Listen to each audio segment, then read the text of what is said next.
Bonjour, comment allez-vous? J'espère que vous allez bien. Cette vidéo aujourd'hui, on va la faire. Oui, vous avez remarqué, hein, la barbe commence à pousser. Oui, je suis en mode koh mais bon, on fait avec. Non, cette vidéo, en fait, c'est pour vous parler d'un terme qui me tient cher, que je déteste en fait, c'est le terme conspirationniste.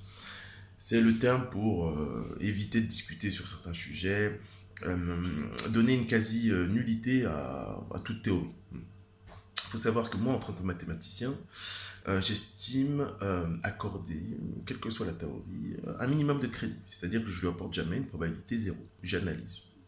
Et je pense que tout le monde devrait analyser. Aujourd'hui, surtout aujourd'hui, où on a un certain contrôle des médias. Ok.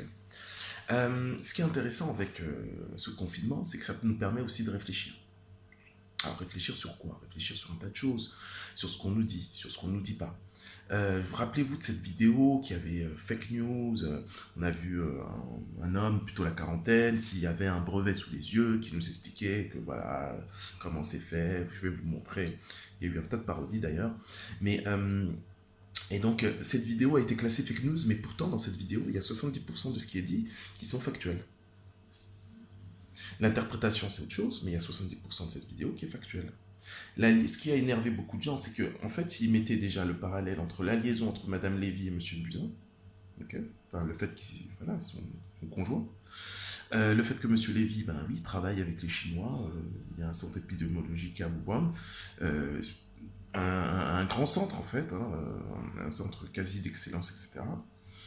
Oui, le fait que finalement, bah oui, il y a des conflits d'intérêts. Bah, c'est ça aussi, hein, bah oui, il y a des conflits d'intérêts. Et qui pourraient d'ailleurs légitimer un peu comment c'est géré cette crise. Mais bon, ça encore, c'est une autre théorie.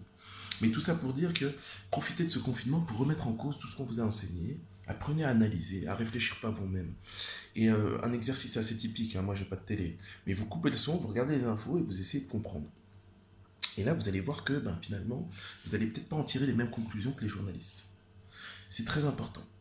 Vous avez le temps d'être en paix avec vous-même, vous avez le temps de réhabituer votre cerveau à l'analyse critique.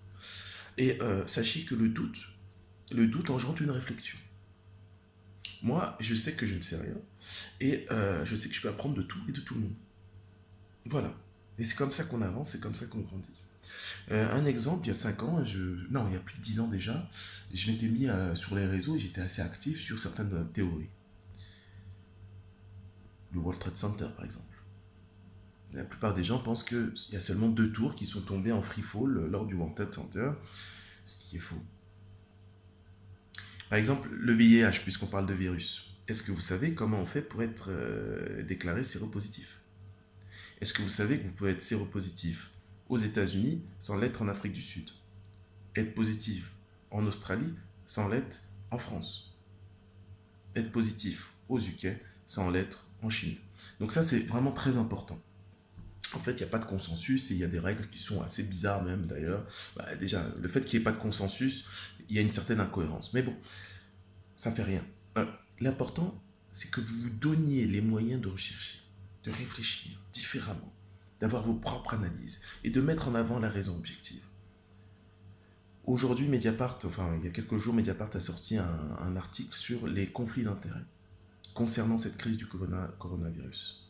Et vous comprenez maintenant la bêtise de certains médecins, enfin, la bêtise qui n'avait pas de sens en fait, l'argumentaire qui n'avait pas de sens de certains médecins qui vont sur certains plateaux. Bonne recherche, bonne analyse.